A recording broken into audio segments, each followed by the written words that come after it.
Welcome to 155, a freaking podcast about punk songs. My name is, who gives a shit? I'm just over here chilling. It's no big deal. So punk. Too punk for names and introductions. My name is Josiah Hughes. Google me. Support me in every way.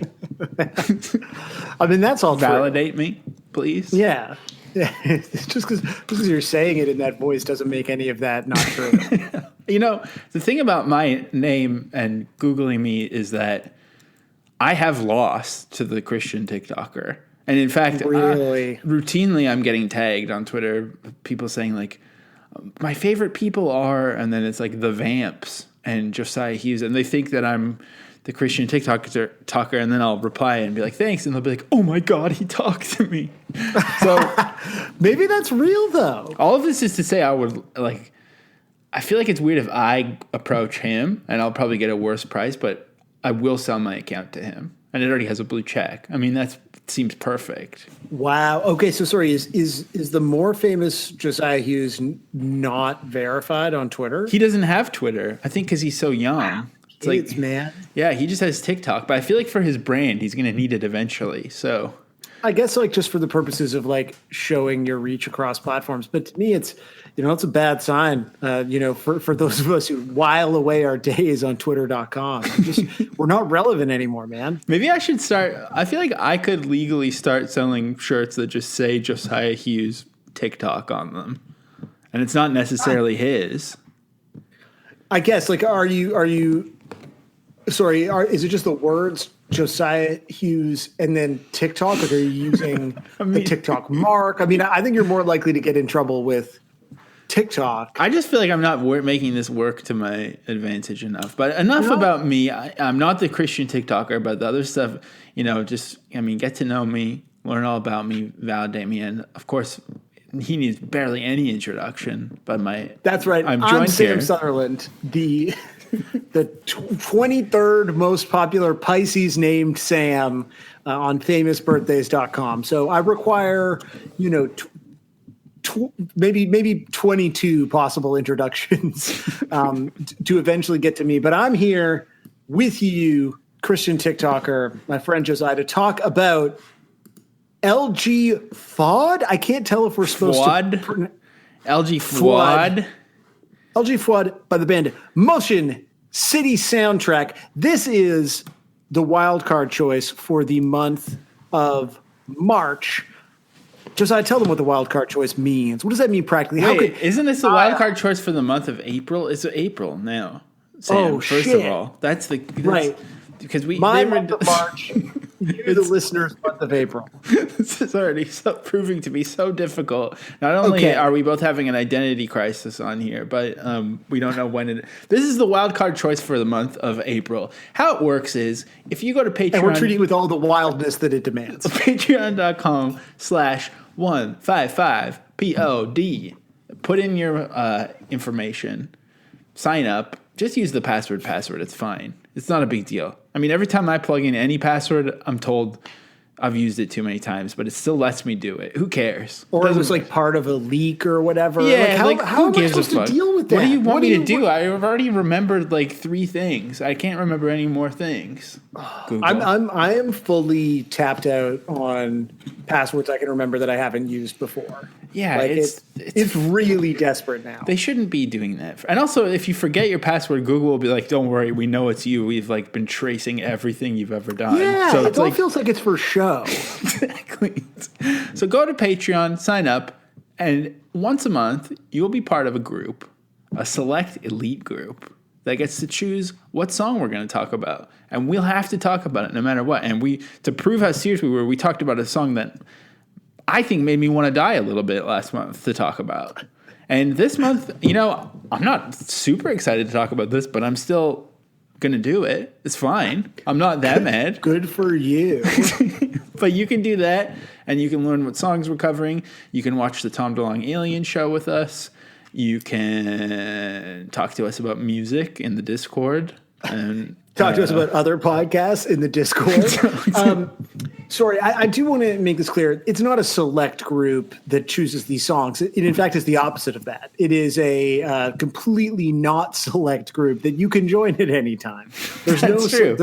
But there's also self-selecting. That in the sense that it's very democratic. It's very open arms to all. And yet at the same time, you really feel it's kind of like the Bohemian Grove of podcast song picking. That's true.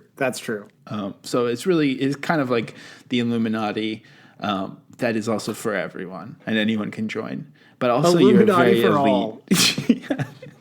Exactly. So when this song got chosen this week, and I feel like this has happened the last couple of weeks where I don't know if everyone is privy to, but we at least kind of see the vote totals. We get to peek behind the curtain. And I feel like there were other picks that I was like, ooh, yes, yeah, I could talk about that. And this is one that is like a pretty big blind spot for me, I feel like, and literally doesn't even exist to you, right? I think I could be wrong, and I don't want to I'm pretty sure he's still my friend, but I used to, this guy that was in the hand after the original lineup was over, I never let bands die. I always keep them going until it's physically, but I never let podcasts die either, apparently, as we've seen. I'll just change the format up a bit and force it to keep going until it just completely is obliterated. But my friend Darren was in the hand for a while, and Darren was, I have such nice memories of my friend Darren and hanging out with him in Langley at Ethical Addictions Coffee Shop. And I saw the British Office for the first time with him, I think at Kyle Huck's house, if you're listening in BC, you might know that name. But seeing the British Office for the first time is I'm pretty sure the reason that I married Ashley is because she lent me the British Office DVDs when we worked together. That was like a big time bonding thing with Sarah and I as well. Seeing the British Office for the first time was pretty fucked for our age group. They could do this on television? This is... But anyways, This was around the time, so Kyle's apartment where we saw that he worked at HMV. I also briefly worked at HMV for the Christmas month. I'm sure I've talked about that before, fucking up that job. But my friend Darren, I think he liked this band. I'm pretty sure. And I have this. Darren liked it. I think he did, but also he's so cool and he loves cool shit, and so I almost feel bad that that's his first mention on the pod is because of this band, because Darren fucking rules. Everyone who knows Darren knows that he rules and he loves cool shit and he has great taste. But I think earlier on in the early 2000s, I think he liked this band. And I remember squiggly line drawings, and I feel like the art of a cassette tape kind of exploding out and all the tape going everywhere. I think we made a t-shirt for the hand that was that logo too, but I associate this with that and with what is that like? I like how you so clearly think so little of this band that you're like, I'm so sorry this is the first time I'm mentioning my friend and implying that he liked this band. Yeah, well, there's obviously a hierarchy. So we've already reached to the end of the episode here, yeah. Yeah, I don't know, Darren's cool. He's not this is I don't know. And then all I'm trying to say is to me this seems kind of I guess Pure Volume website and threadless Pure Volume was t-shirts. A metalcore website. Yeah. Yeah, but this seems very threadless. I agree with that. This seems like a metalcore. This seems like all of their friends are metalcore guys, and they're like, no, we're into indie music, but they've I don't know what indie bands they've heard, really. It sounds like a metalcore band trying to be the Shins to me, and missing out on all of the beautiful nuance of shaggy indiness. But I don't know, I must have heard them before, and I think I must have mentioned Darren before because he met Mark Hoppus at Disneyland a million years ago. And he had a picture of him hanging out with Mark Hoppus. I've talked about that before. Sick, yeah. I think Darren liked this band, or he listened to this band because Mark Hoppus produced some of their records or something. Mark Hoppus produced the album that this song is from. But I guess also it's what kind of... I guess I'm just always caught up, what is Motion City Soundtrack? It feels like a pun. That's not a pun. Oh, so it's specifically not what is this band, but what is this band name? It's everything. It's like, what are they going? Like, who are these guys, and what are they going for? And like, what's the deal with them? I guess it just feels like there's a time when indie became just the OC soundtrack, and I feel like that's this band. Is like, this is the band that represents. Like, this is like to me, this is like you trained a robot only on the later Death Cab albums, and that's what the AI came up with, was this band, maybe. You know, I think this song, I can understand what you're saying. I feel like because I have a more a passing familiarity with them, which apparently is like a real like extensive background with them, maybe as compared to kind of your, you know, my thing that I'm talking forever like about how my friend Darren might have liked them. Fucking sucks. I could do a whole episode about that, just kind of trying to vibe out whether or not Darren liked them. It sounds great, honestly. You know, this song in isolation, I can see it. I've always thought of them as sitting like very, very comfortably in this like aughts, like power pop emo with a keyboard thing that was like. So is it like the anniversary? The higher energy Get Up Kids song. Yeah. Like again, it's like the difference is that I think the anniversary much more effectively combined those outside, like quote unquote kind of indie influences, and it felt more organic. I think this band and like this record, you know, you read, like, even if you just sort of cruise the Wikipedia, it's like, we were inspired by Tom Waits and Ben Folds. And you're like, okay, sure, I can get that, but it feels like a very superficial understanding of what makes those interesting artists, or like John K. Sampson, like what makes him an interesting songwriter. Whereas I think the anniversary, like, came by all of the influences that sort of you can hear on an album like Designing a Nervous Breakdown in a really organic way, in a more authentic way. And I feel bad sort of assailing someone's point of view without really understanding it. But I feel like that's what you're butting up against. And it's what I've always butted up against with this band, is that the Get Up Kids, Reggie and the Full Effect, the anniversary, the stereo, like that era of like the keyboard is like a primary instrument. Like this is a band with a keyboard player on every song. I think there were other bands that to me did this more effectively. And yet this band is infinitely more popular than almost all of those bands. Are they popular? That's the other thing. I guess apparently they are, because I mean everyone voted it for us to talk about. I mean, I was shocked that this was the number, but it did sort of make sense to me. Where I feel like Motion City Soundtrack is like popular with people we don't know. Like I don't know anyone who loves Motion City Soundtrack, but the listenership of our podcast like voted. This I think my friend Darren like was Saves the Day song, aware of them at least. But yeah, I think Darren might have known them and liked them. I just Googled it, and Motion City Soundtrack did play shows with the Format, who are of course friend of the pod. Which is like, I think that is kind of a whole era of music that I'm just I don't know what I was listening to in like 2005. I honestly don't know. I guess I was listening to Sufjan and Mika Miko, I guess, maybe, or stuff like that. Like, I just don't understand like where this style of music with, especially like the Moog synthesizer sounds so aged on this song. Yeah, I mean, again, I associate this band with an era of pop punk that like you and I have discussed kind of extensively, not really getting into. Like to me, Motion City Soundtrack is like a less popular band that belongs in the same category as like Fall Out Boy or Panic at the Disco. It's that era of like Warped Tour where like you and I had stopped going to Warped Tour. It's funny how like any band that was on Epitaph in the mid 2000s, actually, I think just straight up any band that was on Epitaph in my mind is like a reverse industry plant where I'm like, oh, they tried to sign a good band and make them sound good and like tasteful. It's weird. Well, I mean, this is this band's second album, and it is produced by Mark Hoppus, and it's all mixed by Tom Lord Elge, which like I do feel like when you see that, it kind of tells you everything that you need to know about what the intention was. And I don't think there's anything wrong with that, but like that's where this band was. Like there's no doubt that there was a bunch of like money from a marketing standpoint that went into trying to make this band a thing, and it like mostly worked.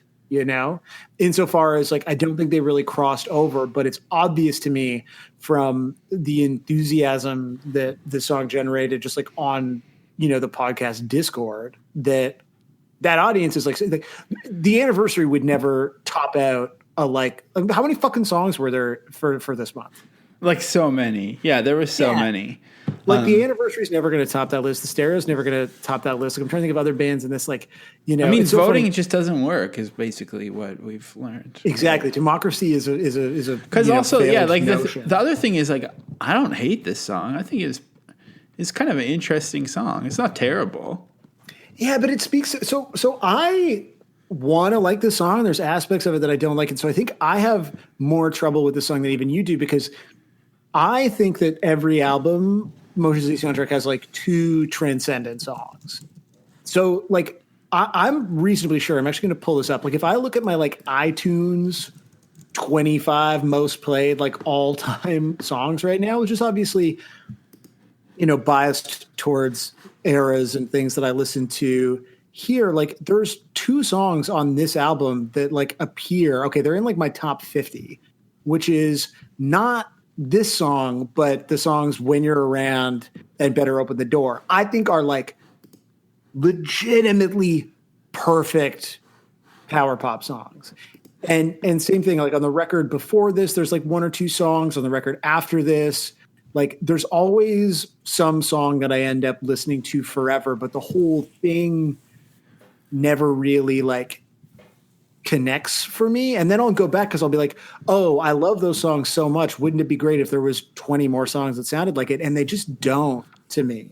And I feel like that's because of like exactly what you've identified is this like, you know, like a weird desperation to like prove that your influences sort of extend beyond the parameters of the genre that you're associated with. And so that's like the acoustic stuff, the fact that you kind of don't get the like sort of pseudo pop punk part until like the last 10 seconds, you know, it reminds me a lot of like a Superchunk song. If Superchunk like really wanted to convince you that there was more to them than meets the eye. Right. Like, it feels way too clever in the arrangement, in the production. Like it's like you're literally hearing them trying hard. Yeah, and in watching the video and listening to it now, it's like I fucking really like this. Like I actually I think the melodies are great. I think the sort of like, you know, we're at a point in the winter in the pandemic where like relentlessly grim lyrics are, you know, resonate. But there's this thoughtfulness or this like deliberateness to it that feels really like hokey and alienating. Again, in particular, I think as compared to the other bands that sound like this, like I think like I actually for some reason wouldn't even brought up the Anniversary, even though it's like an obvious comparison. I think Designing a Nervous Breakdown is like one of the best power pop albums of all time. I mean, I just think it's fucking perfect. I feel like you shouldn't be allowed to say power pop, and doesn't power pop more of a Dead Tooth Guy record collector kind of thing, like Stiff Records or something? I guess it depends on how you think. Like, do you think Only Descendants are a pop punk band versus do we think Nine is a pop punk album? You know, that's true. Well, I think all of these songs are punk songs, including this one. Gently kind of. This is a song. This is a podcast about DB. Stand by that. Exactly. You know, if you consider all those genres to be in their own way gently evolving, I think it works. But like, Designing a Nervous Breakdown is like a sort of like dense, like paranoid, sad record. And what's weird about this is it feels like someone really like trying to tell you that they're sad, but like wanting to make sure that it's like the smooth, like that nothing about, you know, what is expressed in the song was a fairly like abject depression, that is in no way alienating to someone who might like listen to it when they weren't feeling sad. Whereas like, I think if you're going to listen to like the Anniversary, like you're going to end up sad by the end of it. Whereas I think you could consume this record and consume this song and consume this band's sort of catalog and walk away from it feeling like a light bounce in your step, which like, fine. I think it's an interesting thing to kind of play off like this sort of like hyper positive,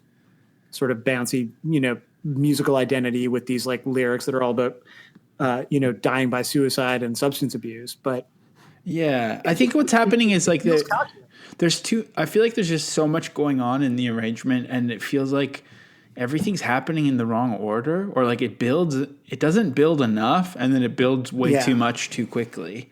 And it's just kind of, and also I personally, well, I don't actually really like the lyrics. I like the name of the song because it seems like I think "Let's Get Fucked Up and Die" is cool sounding. Yeah, it's like very fiddler.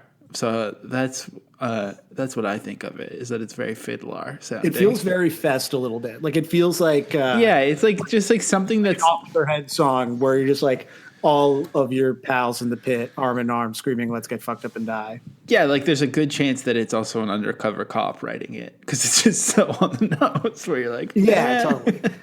But that, I mean, I will say that to me, that was always the attraction of a band like Off With Their Heads that I suspect you have not listened to because it just seems like too Fest. I think I did once a long time ago, and I was, I don't know, but like, I mean, that's music that is like written by someone who is clearly, deeply, genuinely depressed, and it just like comes out in these like, 2-minute kind of hooky songs, but there's no mistaking it. Again, there's a sort of like dourness to the delivery where it just it resonates in a way that just feels more honest. Well, also apparently the singer Justin Pierre said that the way that the song title is spelled, so it's L.G. and then Fuad, as if it's a name. And when I first saw this, I was like, oh, this is kind of an interesting, weird ass name, like some Pint and Pageman shit, like this is an author or something. But apparently he named it this way because he was trying to reference the LL Bean catalog, which I actually love that.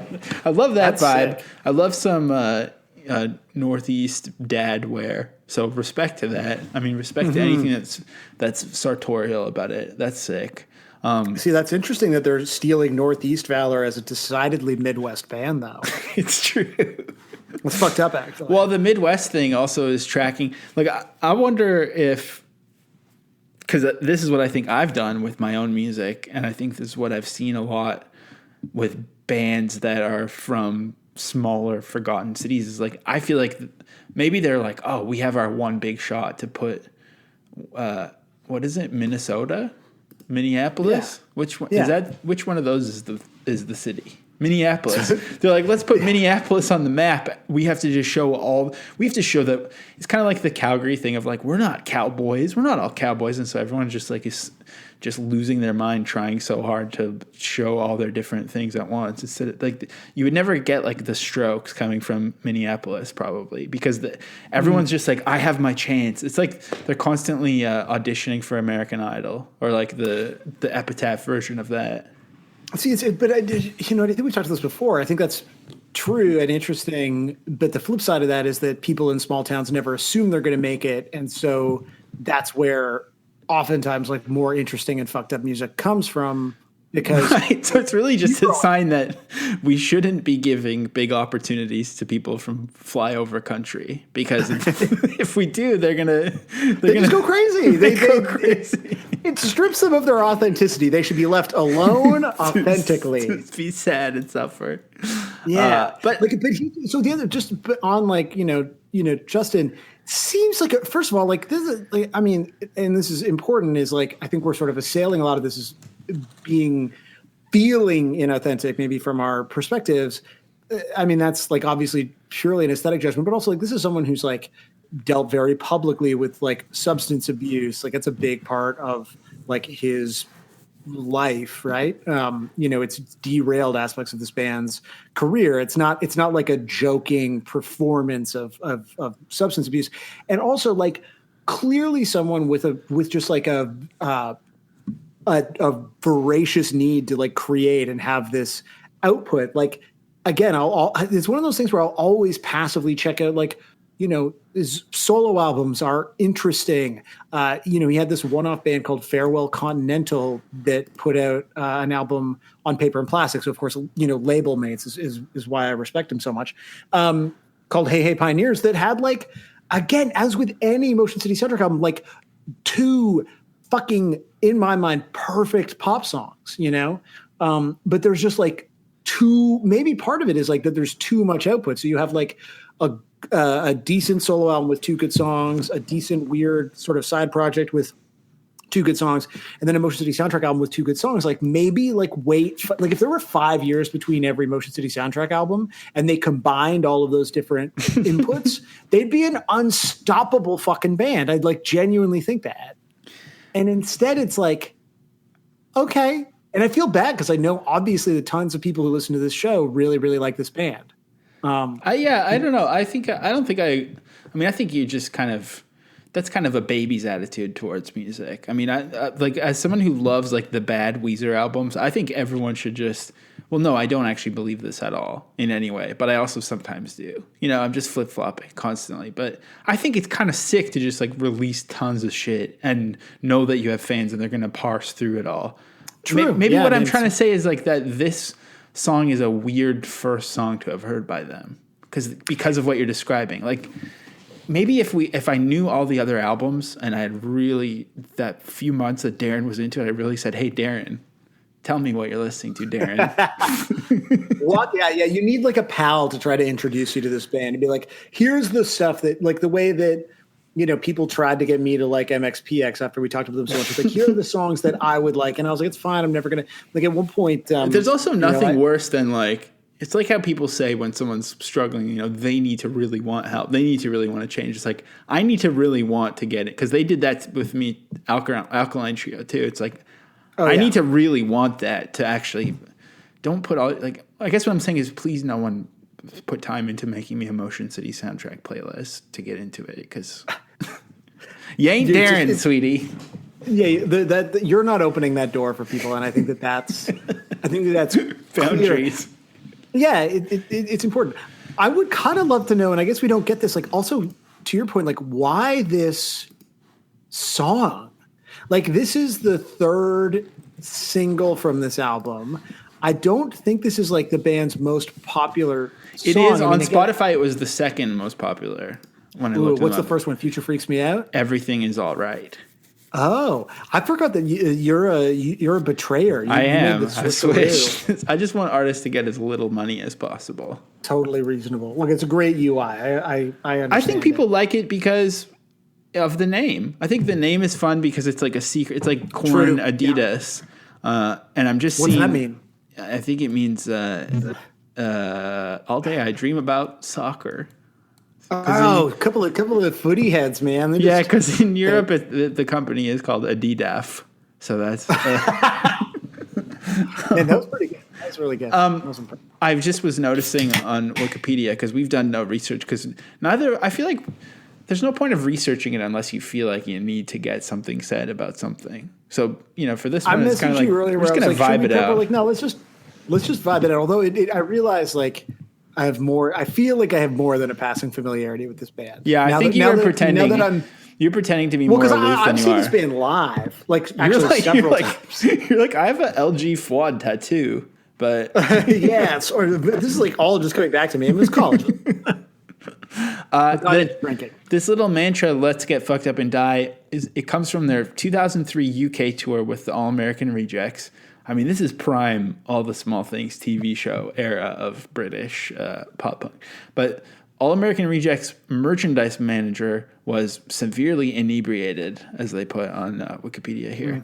He stood on the merchandise stand and shouted what became the song's refrain. All involved found great humor in the mantra. I can imagine finding great humor in that. You need to write this try on Wikipedia. But they printed this on business cards, and it became like their kind of, all your base are belong to, like their kind of catchphrase slogan that everyone loved to say. I mean, it's pretty funny. I like it. Like, I feel like if this was like the rallying cry, like, it is my friends. Like, I think about showing up at like every party just screaming "Who fucking tonight." And like that being a thing that like, I don't think I entered a party not yelling that or had friends enter parties without yelling it for like 10 years. I don't think I've ever like heard somebody refer to getting drunk or getting high as saying getting fucked up. Like that seems like it's from Skins or something. It doesn't seem like real life. Are you joking? I'm just thinking about it. I don't think I've ever heard somebody say, "Man, let's get fucked up tonight." Maybe like a Really? teen, like maybe like a I probably said that like fucking 2 days ago. I'm gonna get fucked up. These days I say I just want to get fucking annihilated. That's all I say. Do you say that? Like when you used to drink, like how would you describe it? I probably would just like say, I don't know. I feel like I would say something like with more layers of irony. It's too sincere to me. I mean that's already my problem with it is just let's get fucked up and die is already too like it makes me uncomfortable as a phrase. Not in a sobriety way, but in like it feels like eye contact of a phrase. Oh wow. So like if you were, you'd had a long week. Let me know if this is like actually not a fun road to travel down. You've had a long week, and you're like messaging with friends before time in many many ways, and you're like, like what do you say? Like, do you sarcastically say, "I want to crush some brews"? Like, I'm just trying to imagine what is the text message that I get from Josiah Hughes, on a Friday night in 2014. When you're just like, oh. It's I feel like I would just say I want to have a bunch of beers. Maybe embarrassingly, I would say 1 million beers, which is already disgusting to say to me. I mean, listen, I can see why you stopped drinking because I didn't have this. Like, you just weren't having enough fun with the language, And if you're not going to do that, what's the point? Well, it's tough too because you can't go too formal and say like libation. That's pretty gross too. But I also feel that would be horrible. I feel like let's get fucked up and die is the exact same level as saying libation, but on the other side of the spectrum. This is not true. Okay, I will defend. I thought you were kidding. I've never heard someone say "let's get fucked up." I don't think I have. Maybe I'm just forgetting, but I feel like. I mean, I also feel like me and my friends were kind of like more pretending that we weren't drinking obscene amounts, and kind of just slowly letting it trickle down. Right. Again, there's a different approach to sort of it's kind of alcohol. Yeah, maybe Let's Get Fucked Up and Die has this level of admitting to yourself something that I was never really ready to admit to myself. Okay, yeah, you're like, that's too much. Like, I'd like to have a bunch of beers. Yeah, exactly.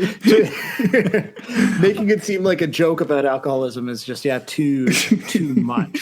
I want to talk about the lyrics. I also don't mean to make light of any of that, by the way. Just in case that. Well, yeah, I'm pretty offended. I know you are. You keep saying LG Fuad to me, and it's really bringing me back down. I know. That's the thing is, I guess people should know that. Like before, I just was screaming it at you on the call before we started recording. Doesn't it kind of seem like knowing that that's what it stands for, and just what it looks like? Doesn't it kind of seem like it would be on a soccer scarf that people would wear on St. Patty's Day? Oh, for sure. LG Fuad. And you just wouldn't understand it. Like it's the LG Fuad is like the motto for like the 17th footy club in some British city that you've never heard of, but for some reason is big enough to support 17 different clubs. Or it's like the name of like a pub crawl. If there was also like maybe a pub crawl where you stop at a record store every second one because it's like for rockers. It's like alternative pub crawl. It's like what's that British spaced guy? What's his name? Nick something. He LG Fuad could be one of his characters. Okay, yeah. The those British guys that like every Gen Xer I want to call him loves. Nick Bilton, but I don't think who you're referring to is journalist and author Nick Bilton. I think it might be. I want to talk about the lyrics in a second, but I just was checking it, and sure enough, the format has played with a Motion City soundtrack, and I found this review on punknews.org. It seems really good. I wanted to check out some of it. I can't figure out. Oh, yeah. So I guess there's a band called Men, Women, and Children. And then The Matches, that's a band that I feel like people know, right? People loved. I feel like The Matches were another like Epitaph after I stopped paying attention to Epitaph band. I feel like, with all due respect, I feel like this is what became mall punk. That's why I associate it with like the HMV era. This is like the thinking man's mall punk, maybe. Yeah, and I think that like and that's pretty obvious. Like the difference between this, like in as much as it's easy to make fun of like the literal like we were inspired by Tom Waits in this. All Time Low would never pretend that they were inspired by Tom Waits or the Weakerthans. That's because true. I and so I think like whether or not you and I bring like a hoitier attitude to that. This is the thinking man's mall punk. I think that's you totally have nailed it. Like, this makes me think of like the person who had worked at HMV for 15 years and you looked up to him when you were a teen because he like knows the fab distribution person or something. And you're like, oh my God, what if I could know a distro person from a record store? Anyways, It'd be incredible. Wait, who covered Sparks at this show? I think let's okay. So it's the format. So it's men, women, and children. The matches and the format opening for Motion Who's City. really trying to tell people who they are in Cleveland. So this is in the review from the username is Man with Name. I bet you they've deleted the name. It's probably like someone. It's probably Sam Sutherland wrote this. Definitely, I am the man with name. I'm the titular man. After talking to the good men from MW&C, we went down into the pit for the format, says the reviewer.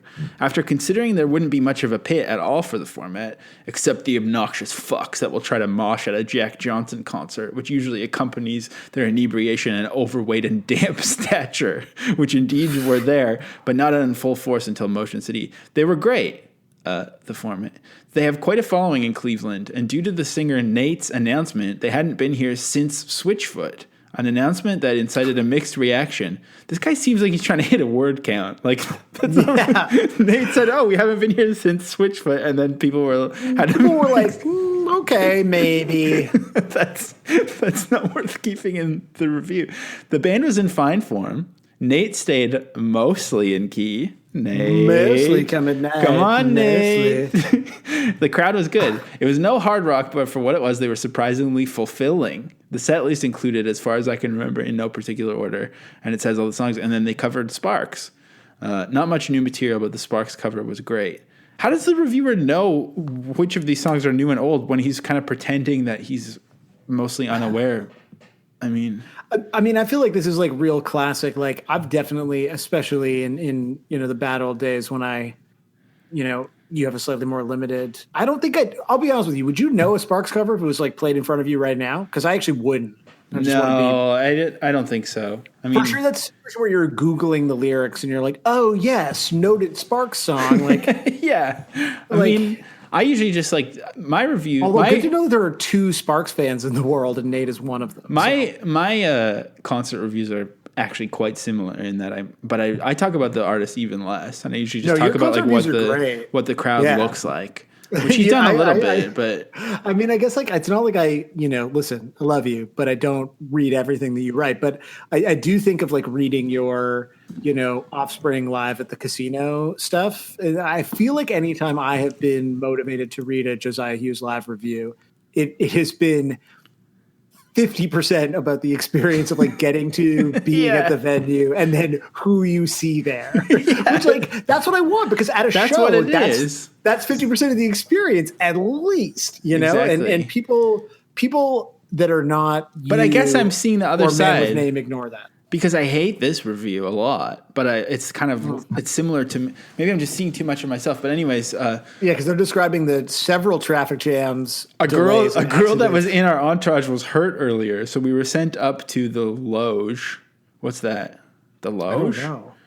And I switched between the loge and the pit for the show. The crowd was decent. Many people seemed like they had just come for the format and stood around idly, but everyone in the pit was 100% into it. This man is just like obsessed with pit stats, I think. Weird. What are your pit stats? But anyways, he goes on, there's a bunch of shit, but he goes on to say, LG Fuad was one of the biggest sing-alongs I've seen in a while. Not much banter, except for when someone's sidekick got thrown on stage, to which Justin dissed Pete Wentz. A sidekick? Are there any pictures of naked famous rock stars by any chance? A lot of cell phone holding up during the show. Kind of sickens me, although my girlfriend was pretty pissed I refrained from doing so, considering Feel the Rain is one of our songs. Whatever, it's a concert, not a conversation. What? So thanks to Man with Name for letting us know about the time that Nate performed a Spark song while opening for Motion City soundtrack. And stayed mostly in key. Also, I'm really interpreting Feel the Rain as Drive the Rain, and I'm just imagining Motion City soundtrack being like, and now a beta band cover. Probably be quite sick. I feel like they would do that. I feel like that's exactly what they are the kind of I feel like they're like the pop punk guys who like who talk about that movie High Fidelity so much or something. Everything I was thinking about like kind of my general vibe of this band, even though I didn't listen to the song until today. And I was thinking they seem like somebody who tries to match their Casio watch to like a business casual semi-formal outfit, but they still want to have the Casio watch to show that they're like down. Right. Yeah. You know, they still, they remember where they came from. Yeah, exactly. It's like, I don't know. You know, the thing I struggle with this band is it feels so much. I feel like a lot of the judgment is so much in the aesthetics of it, is in the way that it's presented, right? Like the production is a big part of that, and like look at they're in control of that.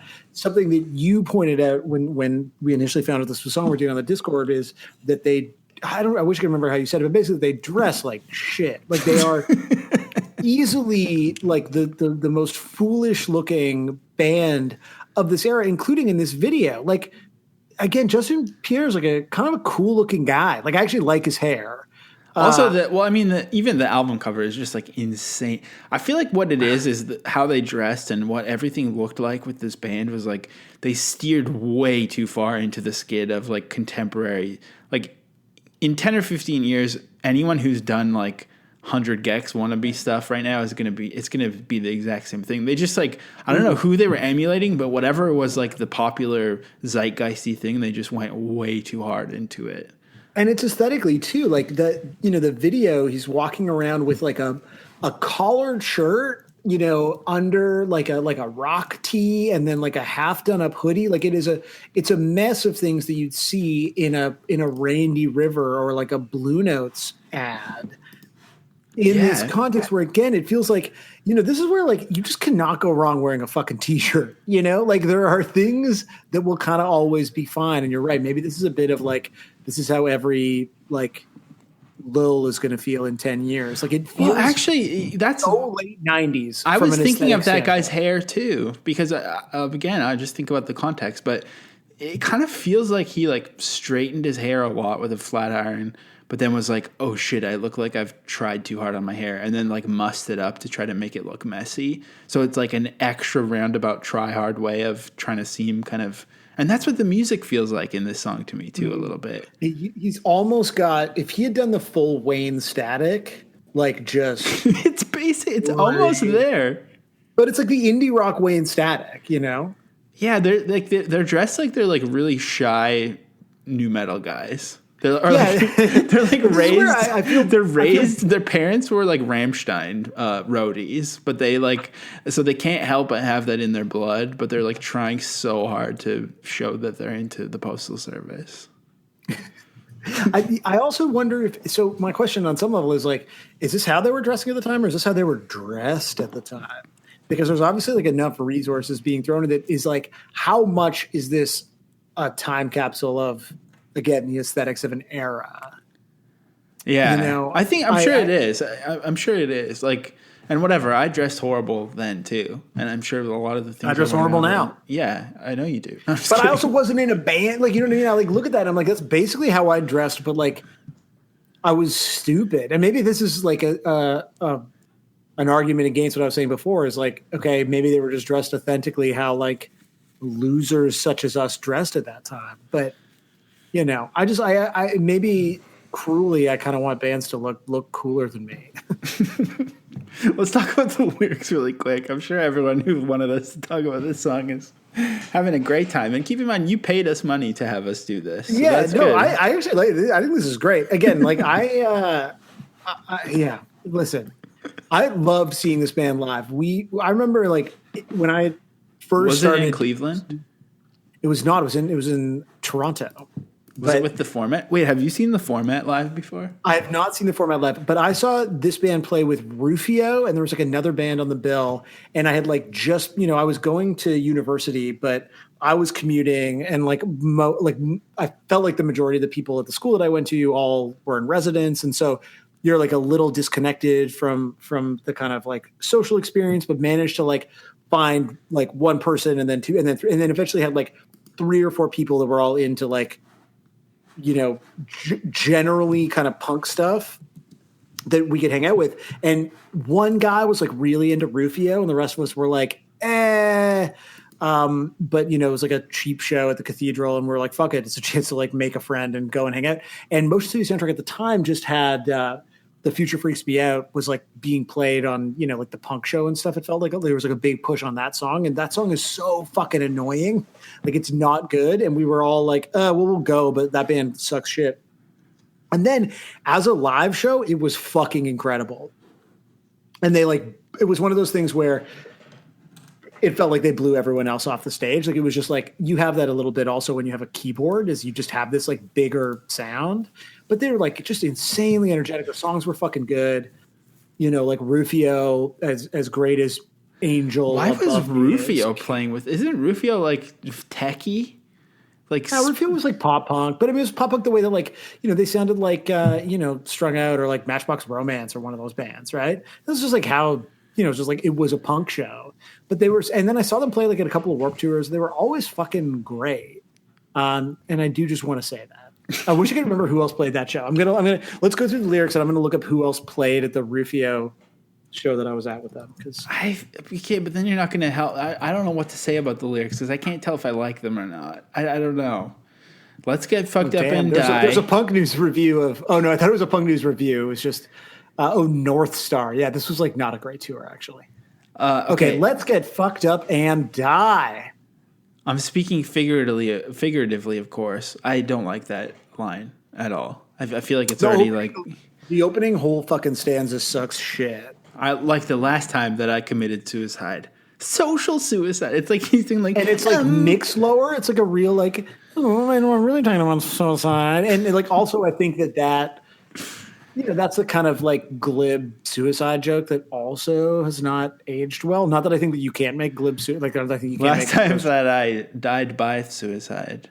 Yeah, exactly. Suicide Squad, the new trailer like drop. Teenage Suicide, don't do it. Still funny. This just too fucking clever. Again, even the way it dips in the mix, social suicide. And you're like, oh, we're not talking about the real one. But I feel like it's not like it feels too clever because it's like barely clever. Like if it was really clever, it would hit like 2 days later what he was saying, rather than like on the spot.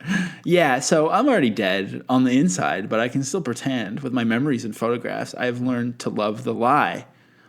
I mean, these lyrics are like embarrassing teen lyrics for 25-year-olds, I think. How old were they when they wrote this song? It doesn't matter. Well, Dark Rev X has had lyrical goldmine like all their stuff. Born in 76, and this came out when? Like I'm just thinking about... When did this actually come out? I'm pretty confused. 2005. Okay, so 29. This is 28. Okay. Well, I guess it tracks, kind of. Yeah.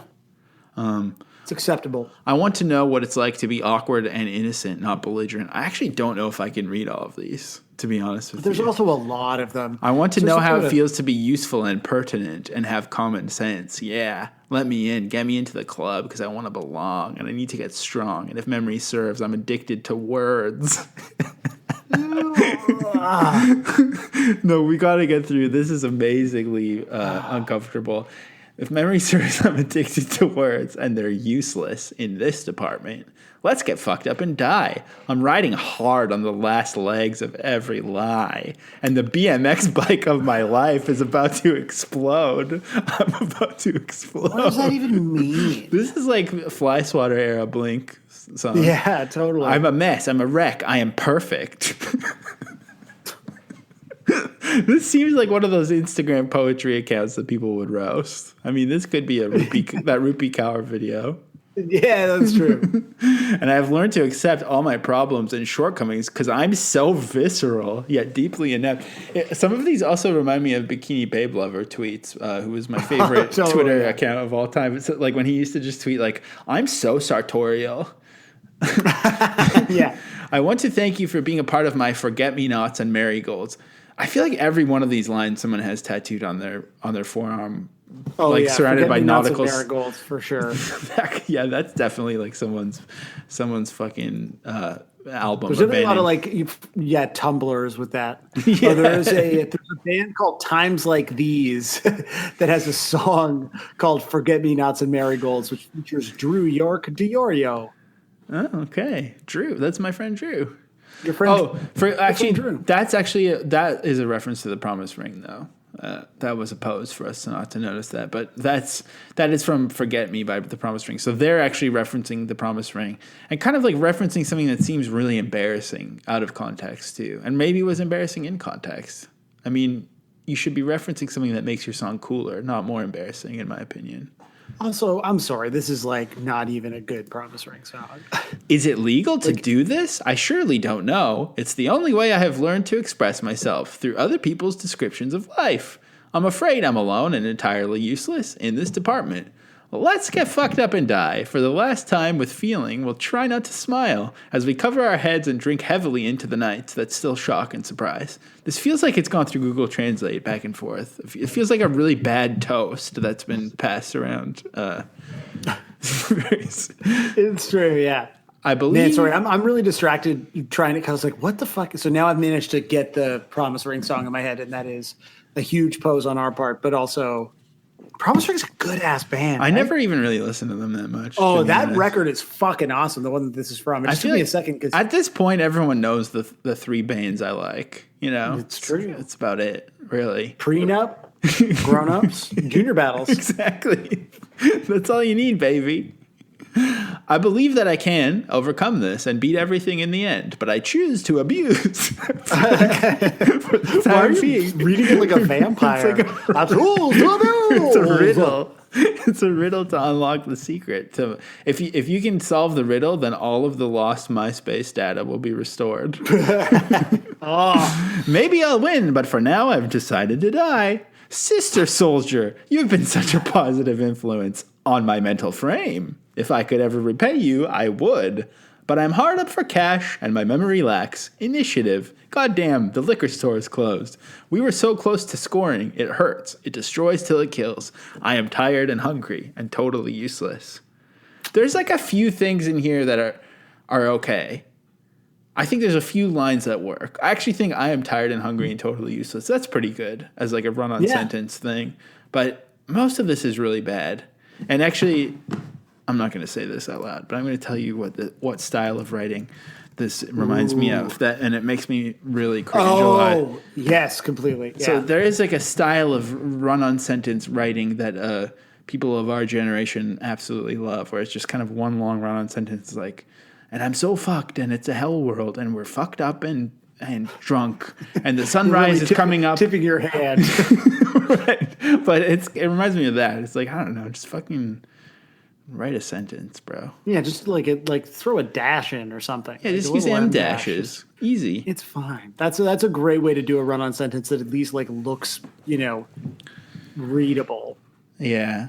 I don't know. Yeah, these This are didn't bad, help me like the song very much at all. No, I am genuinely curious what the cover situation feels like and where that lands us, because I feel like so much of my just like distance from the song has to do with the way that it feels to listen to it. But I think fundamentally it's really good because this band is like has interesting songs and good ideas. So like I'm very curious to hear. I'm too, and how we feel about it later. It's also weird to again be talking about someone like much less seemingly untouchable as Blink-182. I hope that you know what I mean. If you're listening and you're from Motion City Soundtrack, I don't really know what you've been up. I don't get any of it, but respect. And I mean, we're just podcasters, so you can't get mad at us. Yeah, that's true. We're nothing. We're scum. We're scum. We're shit on your shoe. It kind of seems like the name of a Sonic the Hedgehog level, or maybe song Motion City Soundtrack. There's something Sonic the Hedgehog about it. That's making me like it more too. Right? Yeah. Well, I feel like it'd be like Sonic Motion City, and then you'd be like streaming the Sonic Motion City soundtrack. All right, should we listen to covers? Anything else you want to say about LG Fuad? No, I want to listen to these motherfucking LG Fuad covers by Okay, we're starting with Todd Killings, and I think we did a long bit about dessert for breakfast last week. So I don't want to ruin I our. heard you shut down. I don't want to ruin our flow by doing the same bit again. Here's Todd Killings. Let's get fucked up and die. The last legs of every lie. The BMX bike of my life is about to explode. I've learned my problems. Isn't this a Green Day? Yeah, this is FOD. Yeah, okay. Yeah, LGFOD is the joke.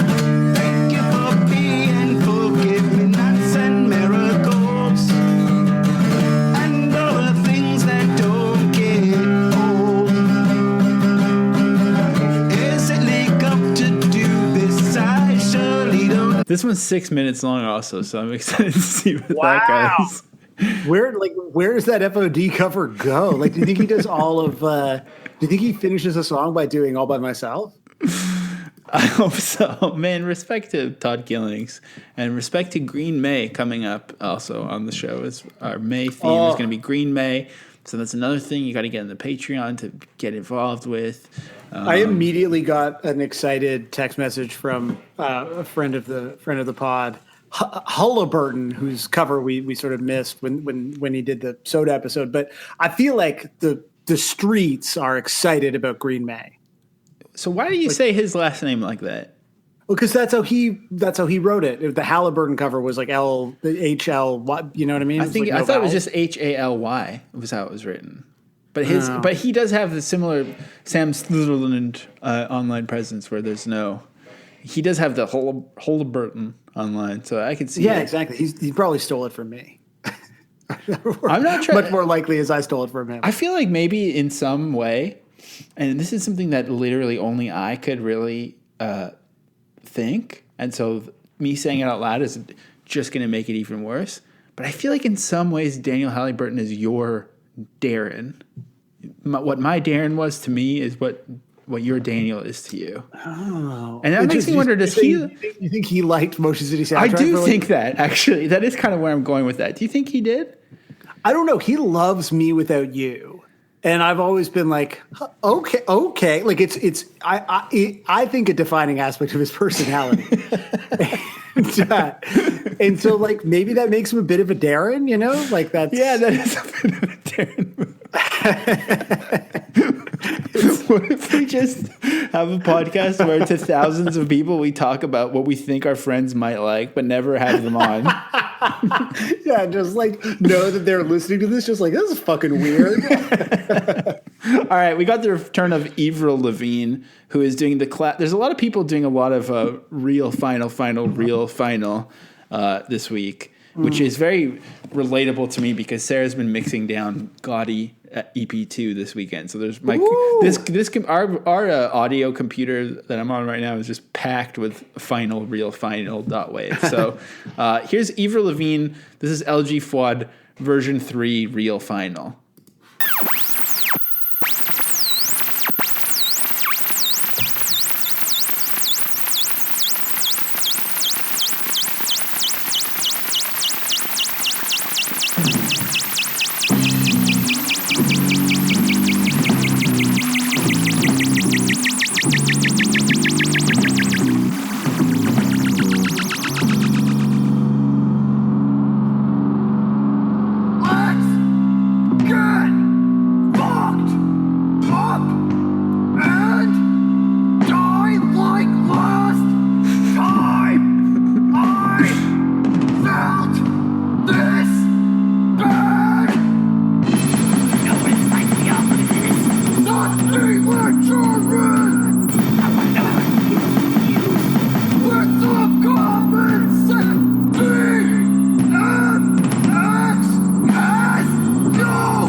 I forgot to say that it's AKA MCS is the bastard, but I'm sure MCS you can tell is the bastard. by listening.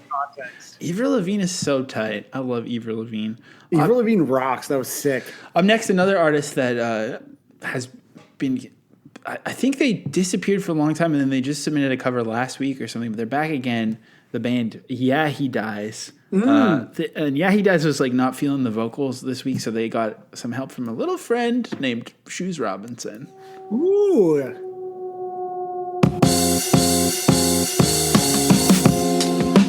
Whoa.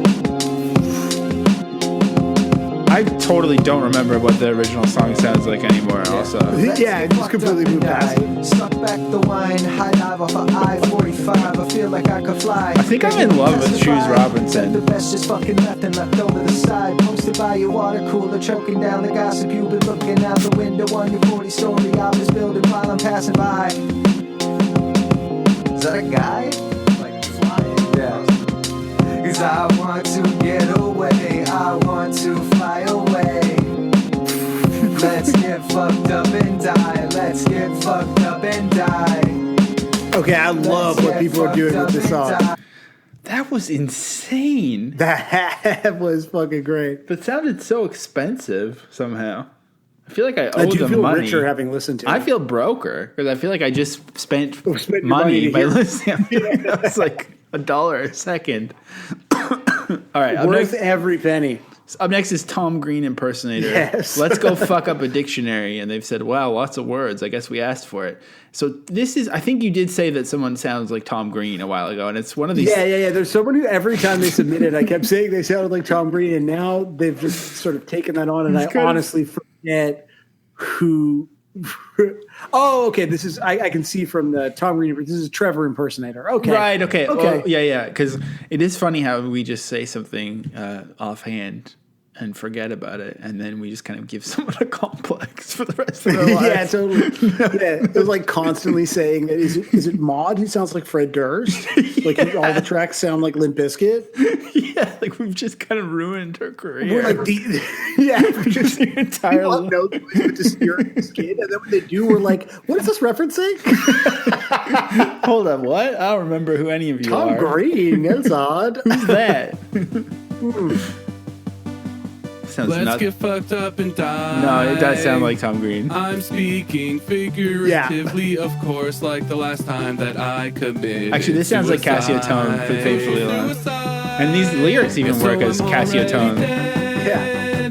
I'm on the inside, but I can still pretend with my memories Ooh. and my photographs. I have learned to love the lie. I want to know what it's like to be awkward and innocent, not belligerent. I want to know how it feels to be useful and pertinent and have common sense. Let me into the club, cause I want to belong and I need to get strong. And if memory serves, I'm addicted to words and they're useless. This is fucking awesome. That's really good. Oh Damn. my goodness. Maybe Tom I- Green. Tom Truly Green made me like the song, kind of. Yeah. I think I kind of get the song. Like it does feel. It has a silly name and it's like so verbose that it makes you want to learn the lyrics and then kind of sing along. Maybe. Yeah, but I also think the Weaker Thans comparison feels really apt because like this is something that they reference a lot, that they're maybe going also Justin Pierre definitely sounds like a long lost member of Simple Plan, right? Like, you mean his voice in the song or just I mean his his name? name. His name is very, Pierre. it's very Canadian.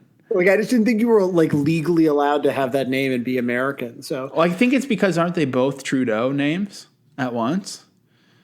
Something tells me we're going to have to deal with that in a second when someone has submitted a cover about the WE scandal.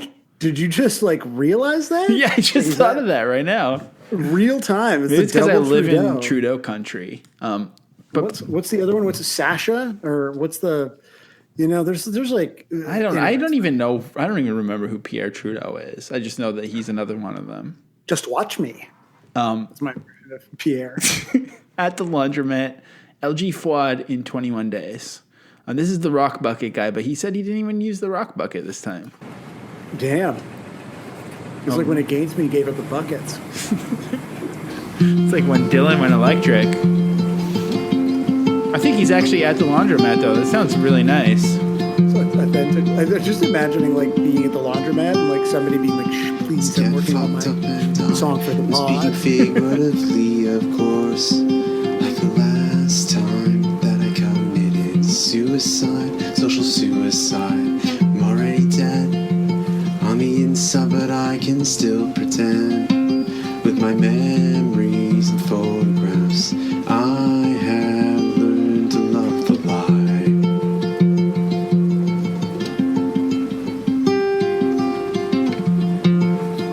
Well, I love that one. Honestly, take me to the laundromat.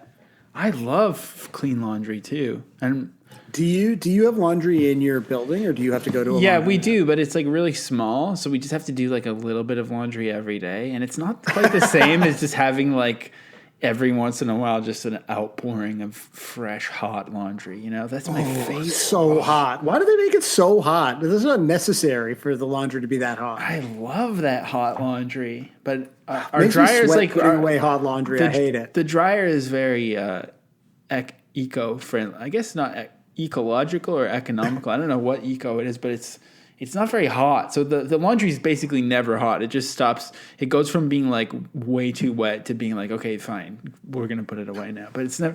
I'm just not really living my full laundry life right now. So I know. I'm realizing there's something missing for you, and I'm sorry. yeah, it's a touchy subject, but that made me more emotional while listening to At the Laundromat, so it really worked. All right, the clusterfuck theory says, I know Josiah probably still hates this band by this point in the episode. I mean, I think that is what this week is like trying to guess. I don't know if I hate them. I feel like, Jesus Christ, I would hate to hear you talk about a band you hate. It's true. Like, I feel like we just couldn't even publish that episode. It would be so cruel. It's true. Like, you've literally done nothing but Did I mock say this band for that mean? 90 minutes. Yeah. I mean, I don't think I hate them. I think I just I guess I just feel like You don't even care enough to hate them. I'm That's what's debasing myself by even talking about them, by even acknowledging that they exist. So I almost gave up on this multiple times, but pushed through because MCS is one of my favorite bands. So this is called Motion City Samplers. So I think this is someone trying to squeak in a way of getting me into the band. This is a clusterfuck theory. It's been a good year, a good new beginning. Is this one of their songs? I'm through with the old school, so let's commence. I mean, they're your favorite band, Yeah, Sam. yeah. This is your favorite band. I've been a good little worker bee. I deserve a gold star.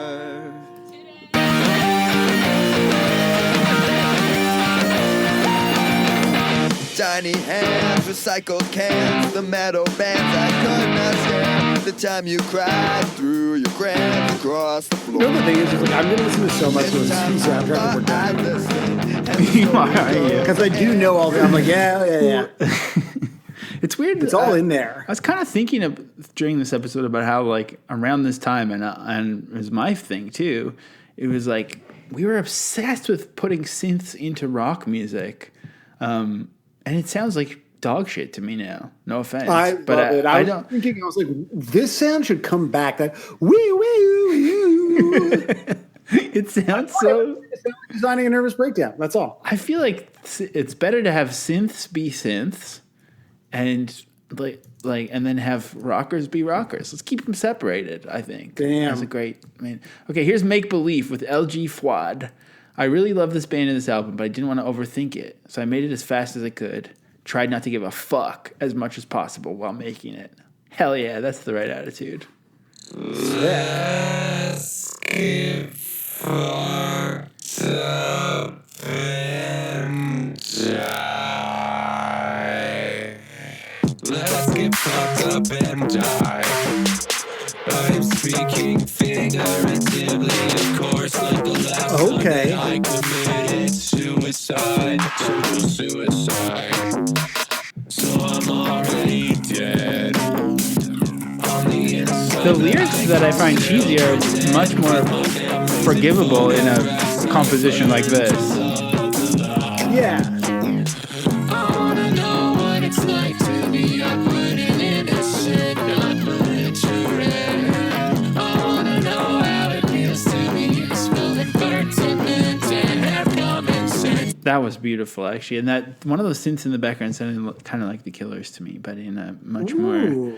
That was sick. That was really sick. And, Yeah, that was fucking awesome. I mean, to reference the clusterfuck theory, I still don't think I hate this band, but I hate it even less now because these covers are so good. But hey, if you wanted to submit a cover next week, how would you do that, Josiah? well, Sam, Uh-huh. if I wanted to, I would probably just give myself a lot of action. No, you learn about what the cover will be on the damn Discord, and then we'll tell you what it's going to be. It's going to be. I get that on Patreon, right? Next week is my pick, and it is. You know what it is already, and it is fucked. I mean, the covers are going to be hilarious. I can't wait. I'm really excited. Like, because you had a couple of options. The thing you picked. You kind of like forced my hand on this one. I was like, we have to do that. So I think it'll be really, really fun. So that's, yeah. So on the Discord, it's like a bunch of, learning, growing, talking shit, being able to cover stuff. So when you say that, it sounds like there's one channel called Learning and Growing where people just do apologies for being canceled about how they're learning and growing. Yeah. We could have that if we need it. We can not start a bad idea. Canceled channel if you want. Ooh, okay. But no, that's what you do. 155 pod on Patreon. Put your money in there. We can do the whole bit about the passwords Sick. again if we want. This is another return of some legends. I think they've only been on here once, but I mean, these people are fucking legends. This is Greenlaw, Brooks, and Robinson, which is, of course, Shoes Robinson, Holly from the song, Diana Spouse, and the debut of Shoes Robinson's girlfriend, Bad Moon Setting, on vocals. I mean, this is huge, this group. I'm almost intimidated to hit play on Greenlaw, Brooks, and Robinson.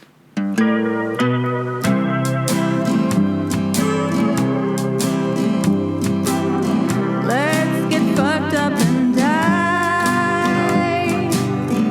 Oh, I'm just speaking stories, of course, like the last time that I committed suicide, social suicide.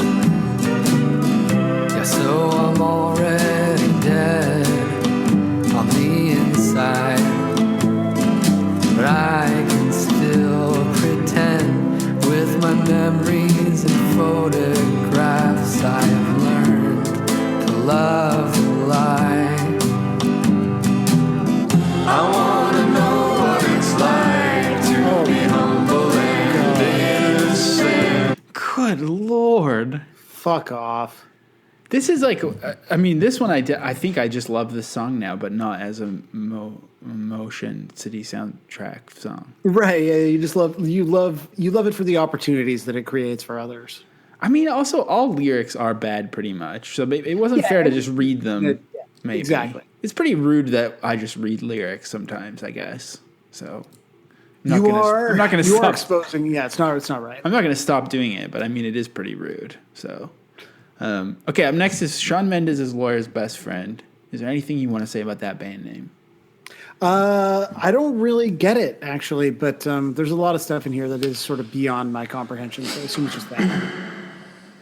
This is dedicated to Shawn Mendes' lawyer's best friend's lovely wife.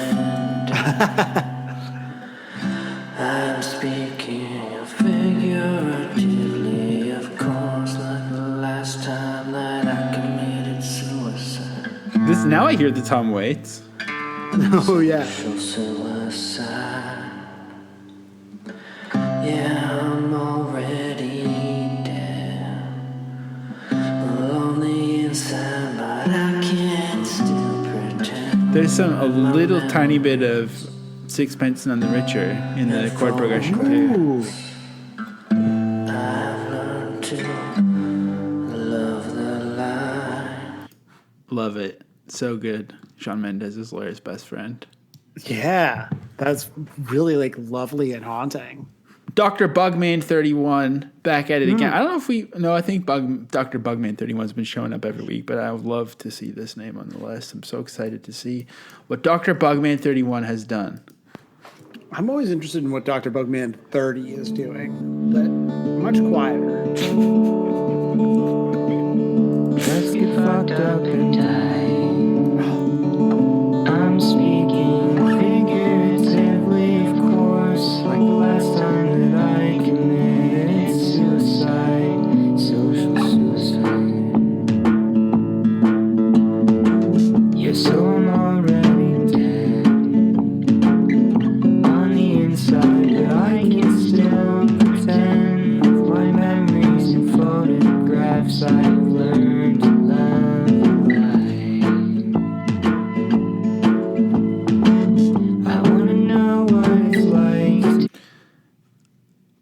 I mean, unreal. Yeah, that was fucking great. Kind of reminded me a little bit of Sparkle Horse, who I love. And also, when you were talking about Tom Waits earlier, I was thinking about how it was kind of a Tom Waits assance in this era of Tom Waits being on a Punk-O-Rama comp, and then was also on It's a Wonderful Life by Sparkle Horse. Just like I was constantly being inundated with Tom Waits everywhere I looked. And it didn't work on me, but I don't know why I'm saying that, because I love this Dr. Bugman one. But it's because it sounded more like Sparkle Horse than Tom Waits, I guess. Right, yeah. So Is there a gas leak in here? All right. Up next, we've got Poli-Sci Alex and his son. This is called Kids Say the Darndest Things. You were just on Poli-Sci Alex's podcast as well. I did. I just did Poli-Sci Alex and Fentuzler's podcast where they're wrapping up talking about the Drive-Thru Records catalog, which is like a fairly significant blind spot for me. Do you like Drive-Thru Records? I prefer, let's see. Do I Records. like Drive-Thru Records? Yeah, I prefer ordering on Discogs. Or I could say Right. my Drive-Thru Records, no. Like it could be breaking a record for most drive-thru eaten, or it could be This is Okay, for I see where you're Maggie in Wodonga. Get fucked, mate. Are you allowed to make your kids say fuck? Let's get fucked up and die. Oh my I'm god. speaking figuratively, of course, like the last time I committed suicide, social suicide. Wanna know what it's like to be awkward and innocent, not belligerent. I wanna know how it feels to be useful and pertinent and have common sense, yeah.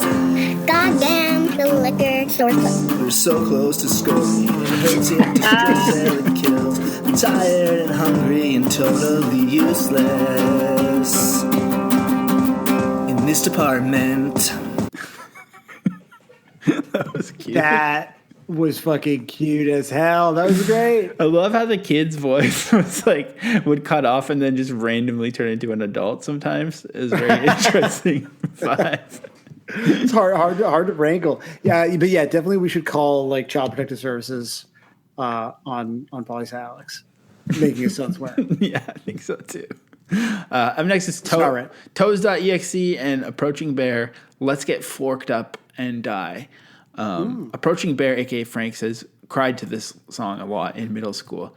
Is this a song that is this like an emotional song for people? I guess it must be. I mean, when you're in high school, every song is emotional. That's true. The chicken dance, etc. They want us to play from 120 on. So this is Toes.exe and Approaching Bear. This department, let's get fucked up and die. Whoa. We'll try not to smile as we cover our heads and drink heavily into the night that Chuck is upright. I believe that I can overcome this and beat everything in the end, but I choose to abuse for the time being. Maybe I'll win, but for now I decided to die. Soldier, you've been such a positive influence on my mental brain. And I can never repay you love, but I'm hard up to catch you. My memory laxation. I never make a choice, close from some of the scoring. It works, it destroys till it kills. I'm tired and hungry and totally useless. That cover makes me understand it entirely. I get why That everyone was liked fucking this. awesome. It was like a bunch of stuff to sing along to, really loud, and there's like so much melody going. Like this is pretty much the only song you need if you need like an anthem, I guess. Right? This is the only anthem that you need. This is Anthem Part 3, I think. It's finally here. Ooh, That was wow. really Okay, sick. that's it. Also, that cover reminded me of the Mei Shi, who I used to love a lot around yeah, this totally. era too. So I think it's kind of it's making more sense to me. It's all making more sense to me. Foley is up next. I'm Afraid I'm Alone and Entirely Useless is the name of the cover. I think that's part of the song, right? I don't remember. Yeah, I think so. Okay, here we go. Let's get fucked up and die. I'm speaking figuratively, of course, like the last time that I committed suicide, social suicide. Yeah, so I'm already dead. On the inside, but I can still pretend with my memories and photos.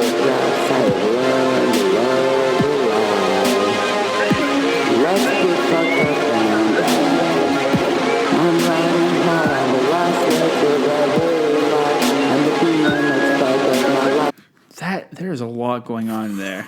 That's some deep layers of. Awesome. That was the journey to the center of LG Fuad. Yeah, that's I mean, that's just it's a journey. I have nothing to add about that. Yeah, I don't know what to say about that one either, but it was. Sometimes art just exists, you know. Up next is Soothing City soundtrack. Oh. LG Fuad, featuring several frogs on guest vocals.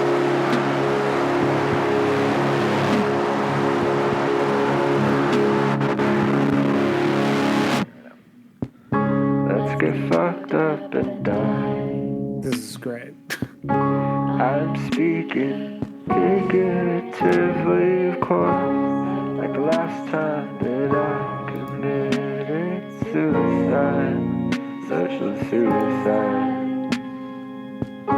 So I'm already dead. Yeah, this one's On sick. the inside, but I can still. I thought there was going to be actual frogs, like the war. That's sort of what I was the boar. Wanna know what it's like to be More Sparkle Horse vibes to me. I love that, and I can't wait. This one, I think I might have skipped some of the comps on Mondays recently. Definitely the Eve 6 one last month. I don't think I've listened to that whole one.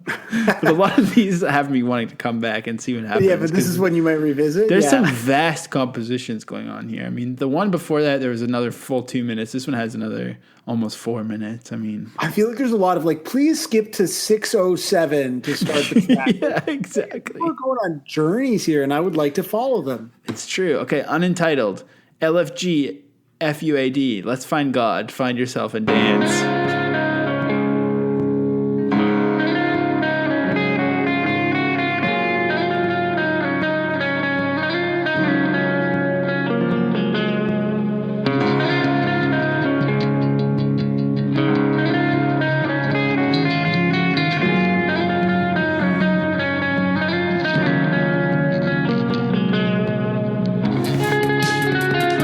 Whoa.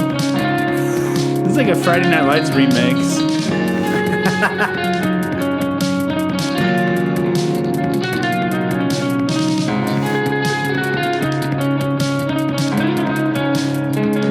Truly, yeah, the Friday Night Lights extended club remix. That was tight. Those two things sound very weird together, but cool as hell. Yeah, that was fucking sick. Okay, up next is Strings with LG Fuad. This is the artist formerly known as Go Be There. Whose covers his copyright. Well, like you, never heard Motion City Soundtrack. Clearly didn't have a friend named Darren in his life. No, everyone needs a Darren. Or perhaps a Daniel Halliburton? I'm not sure. It's a big time compliment to call someone a Darren. For the record.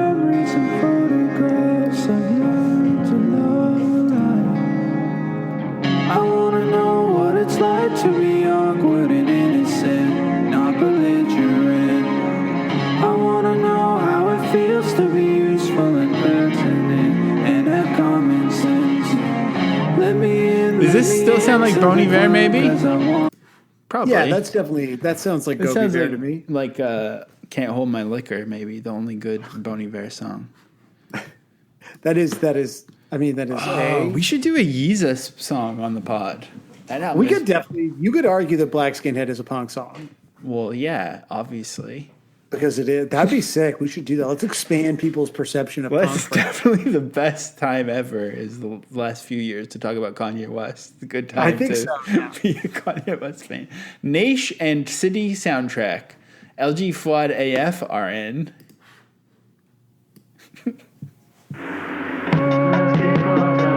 Oh yeah. The caption says warm synth blankets, and I'm already loving it.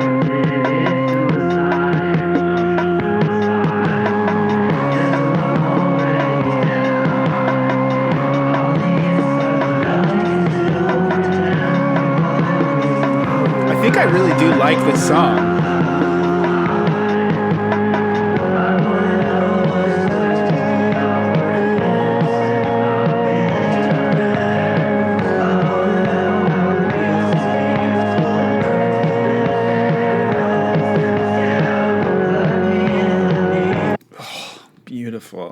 beautiful synth blankets, wonderful punny band name. Everything about that was lovely. Up next, that was fucking great. I think this song is good, and I'm going to listen to it a bunch. It is good. I think I just like needed to be injured. I should have heard all these first, and then I could have heard the original and said that's not as right. good. We should have really dessert for breakfast today. It's true because up next we got Jake Rolfe, and I know I'm gonna love this one. Bark because when Jake Rolfe is here, the dogs are out. You know what I mean? Yeah. Let's get fucked up and die. Woof. I'm speaking figuratively, of course, like the last time that I committed suicide, social suicide. Yeah, so I'm already dead on the inside, but I can still pretend with my memories and photographs. I have learned to love the light. I wanna know what it's like to be awkward and innocent, not belligerent. Yes, Jake. I wanna know how it feels to be useful and pertinent and have common sense, yeah.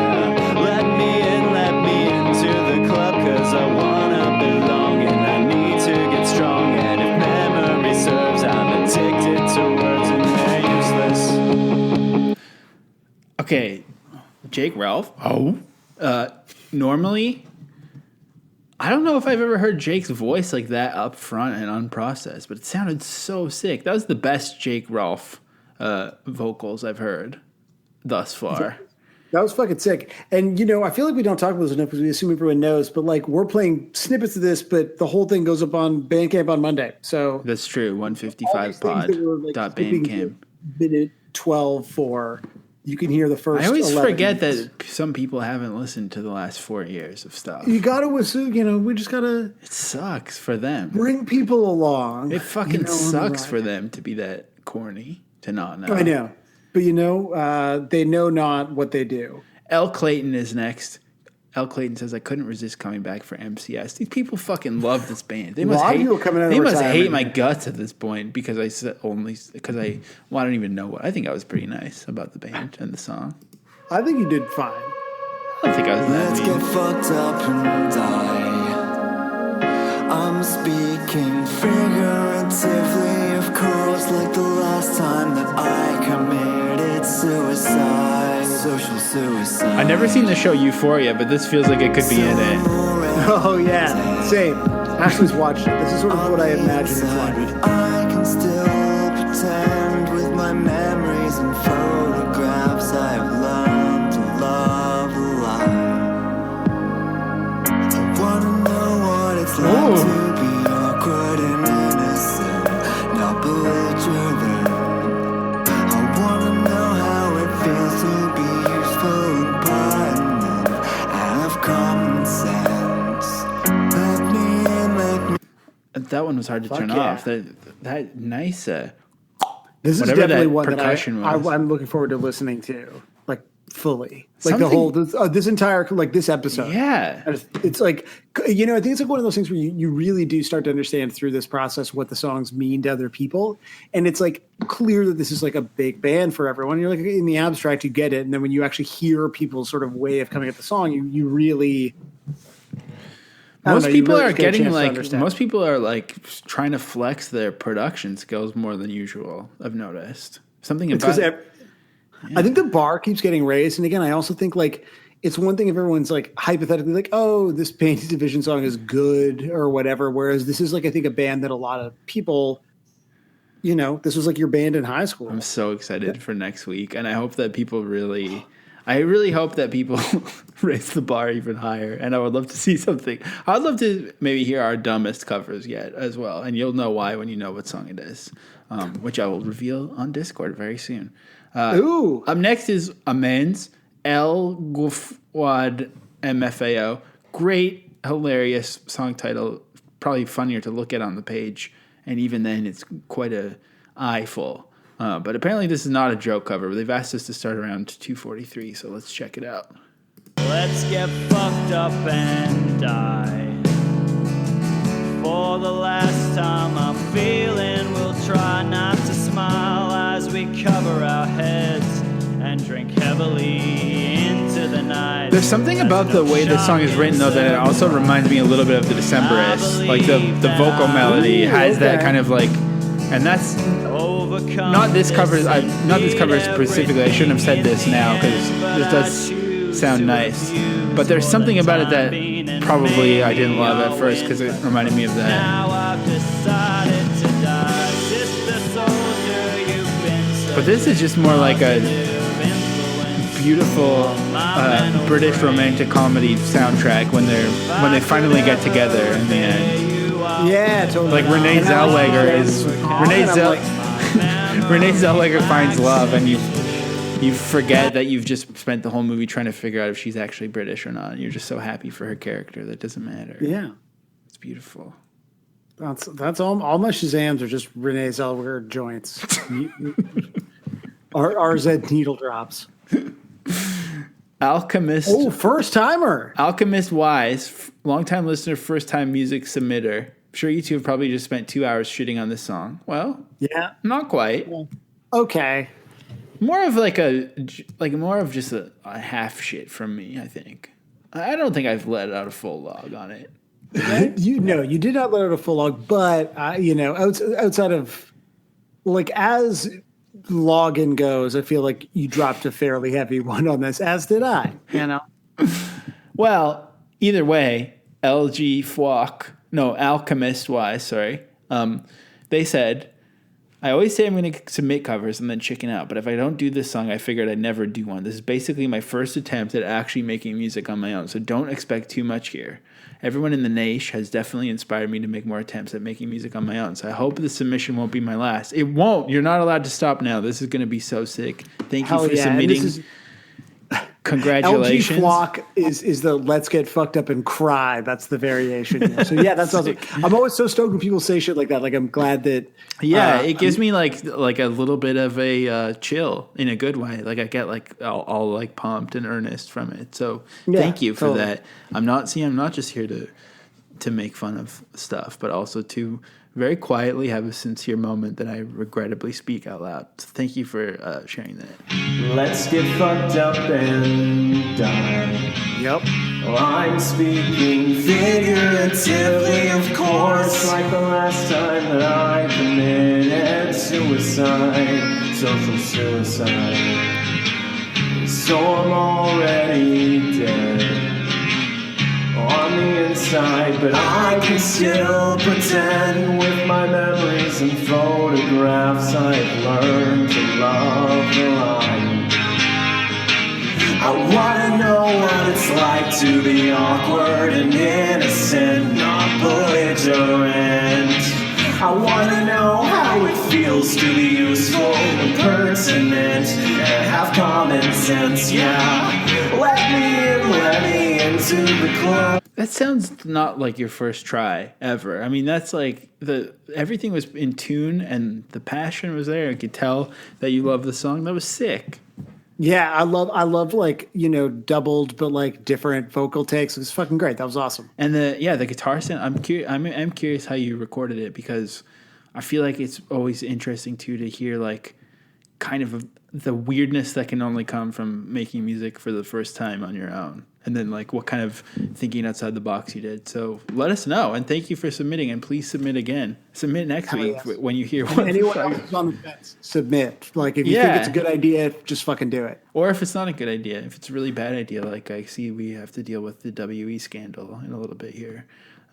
There's a lot of covers of this song. Good Lord. People love this fucking tune. Let's keep going. Forever My Frasier. Let's get fucked up and not the bees. This song reminds me of my days with Roz and Eddie. Just don't forget the tossed salad and scrambled eggs.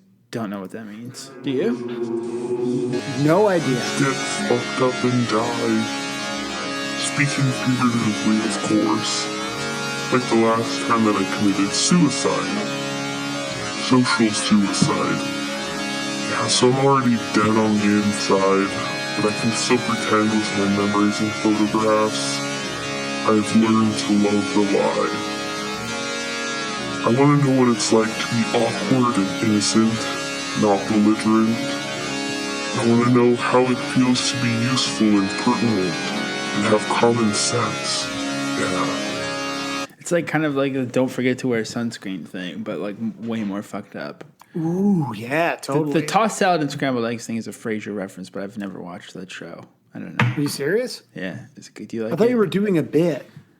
No, I honestly don't know. I haven't watched who it. are Roz and Eddie, and what's the tossed salad I and scrambled don't know. eggs? Is that from the theme song? I don't know. Yeah. Wait, no, you're doing a bit. Okay, Tightrope Tiger. Let's go. I'm being fucking fooled right now. I'm not doing fit. Is it from the theme song? Yeah, obviously. You've tipped your hand, bro. I just Googled. I swear to God, I just Googled it. Move along.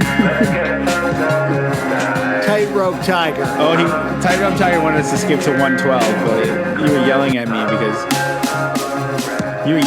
because you don't believe me. No. I've never seen that show.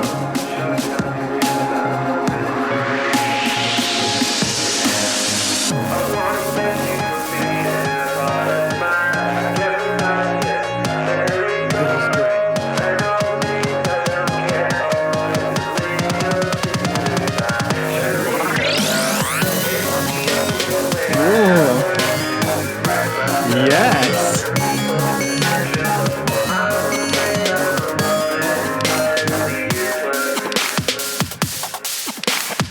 Oh my God. Whoa. Okay, we better Yo, stop what? before there's more Okay, drops. before the fucking Transformers take over. That was very sick. Tightrope Tiger. I think Tightrope Tiger like makes some really cool shit all the time, and that was really cool too. But it also made me think like, do you think that there will still be people making like Skrillex and Avicii style dubs? Like, there's just someone who's going to keep doing it and not be noticed for 20 years and just be kind of like how MC Grinda is with UK Garage. There's going to be someone like just alive. Yeah, just like trying to keep it alive. I mean, I don't know. Like, think about the peak of like Skrillex being as big as he was, like a dominant sort of sound and meme in popular culture. That was like 10 years ago. Yeah, I think it's already almost time, really. Yeah. But I mean, it has survived as a sound. It just gets like, integrated better into other things or whatever. But it's true. All right. Gosh Dang says, this is my first time recording live instruments. Despite me suggesting this song, I was having trouble thinking of how to cover it. But my friend Jacob helped me with the idea to add a southern bluegrass twang to it. Well, he ain't no friend Darren, but Jacob will have to do. Gosh Dang. Let's get fucked up and die. I'm speaking figuratively, of course, like the last time that I committed suicide, social suicide. So I'm already dead on the inside, but I can still pretend with my memories and photographs I have learned to love the lie. I want to know what it's like to be awkward and innocent, not belligerent. I want to know how it feels to be useful and pertinent and have common. Gosh Dang. It's right there in the name. So is that actually this is the person who suggested the song? That's interesting. To suggest it and then not know how to cover, like that's kind of that's like a, I don't know if not thinking ahead. Not a monkey's paw thing, but something like that. It's like, it's a thing that would happen. It's something. It's a thing. It's the monkey's pick. It's the monkey's pick. Yeah, that was tight though. All live instruments. That's sick. Yeah, that was cool. Good work. Gosh dang. Gosh dang. Shout out to Jacob for suggesting that. Okay, Wood Chips just moved across the U.S. this week, and I think this covers sanity might have been affected by the stress of dealing with all the issues of moving. All right, I'm ready. Okay. Let's get fucked up and die.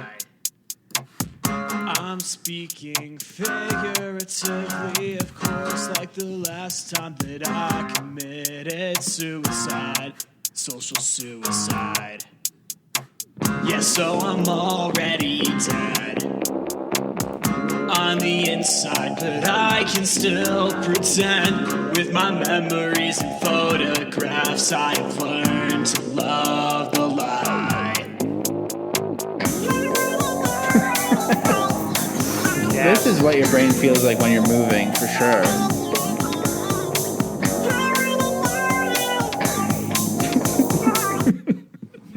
What is happening? There's something that this song has activated in certain people's brains that is similar, but I can't quite put my finger on it.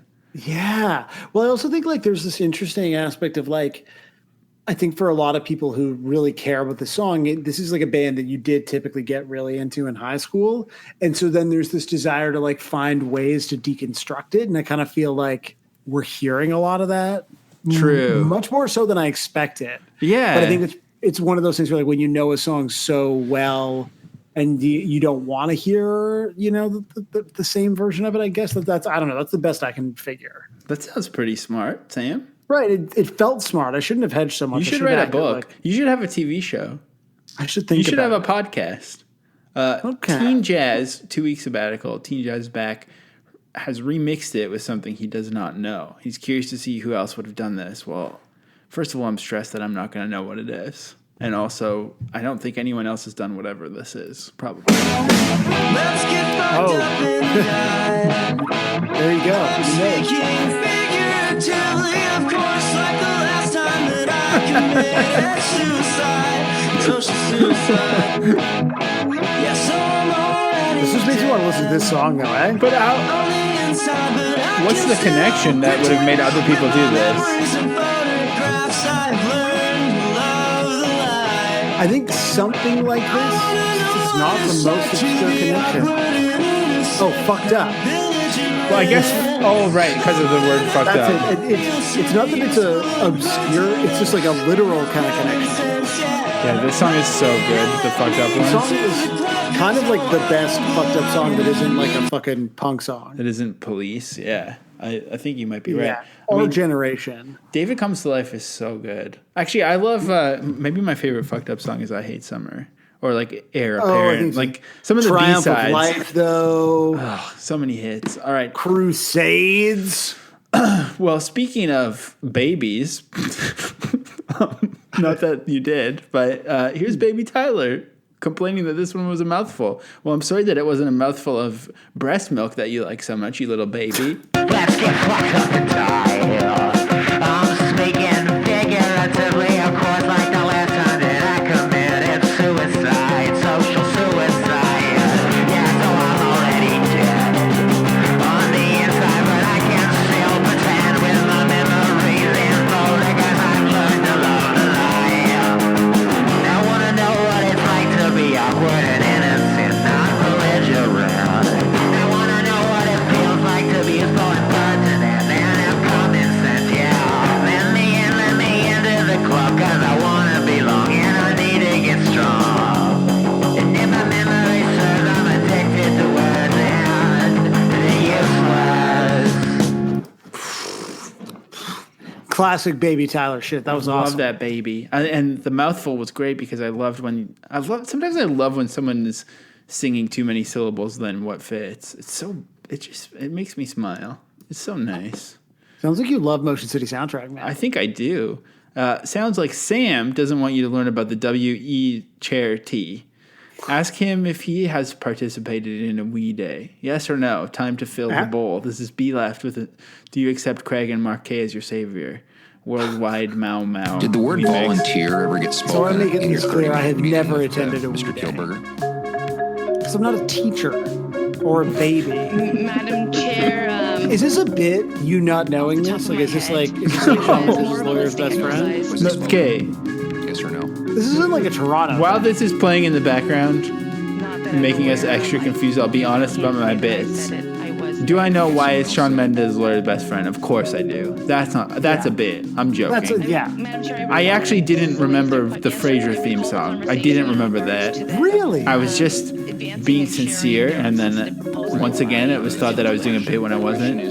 This WE thing is like something I see Canadian blue checks, sort of the worst cross Venn diagram of a person that you could be a Canadian media pundit.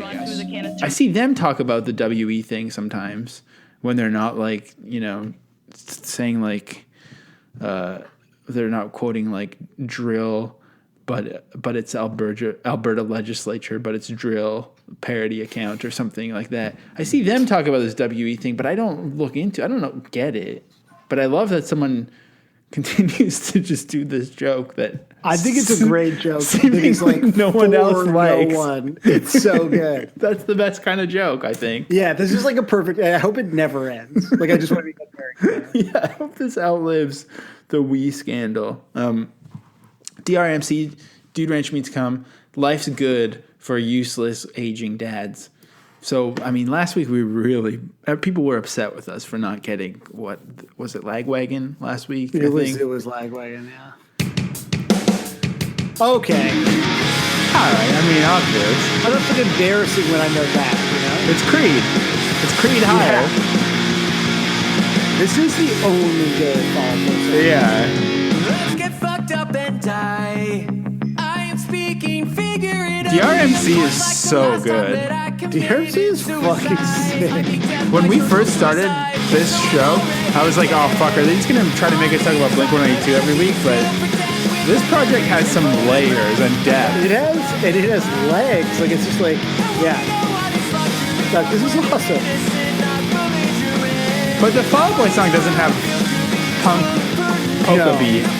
I feel like it's always like the basis for it, and then it just still turns into skate punk because DRMC has the right instincts always. Totally, yeah. It's like, you know, winking, and then it just moves on. It's great. All right, finally, it's somebody who another first time submitter. Let's fucking go! Sick. Thank you so much for joining us, Hebs the Bard, who says discovered the pod last summer and binged the entire thing. Just caught up the other day to find out you were about to discuss my other favorite band growing up, so we had to do a cover.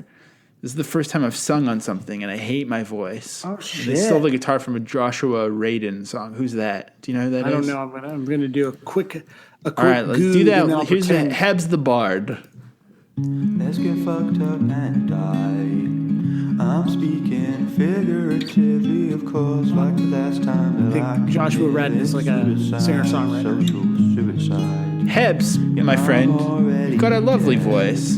Yeah, this is fucking great. But I can still pretend with my memories and photographs. I have learned to love the lie. I want to know what it's like to be awkward and innocent, not belligerent.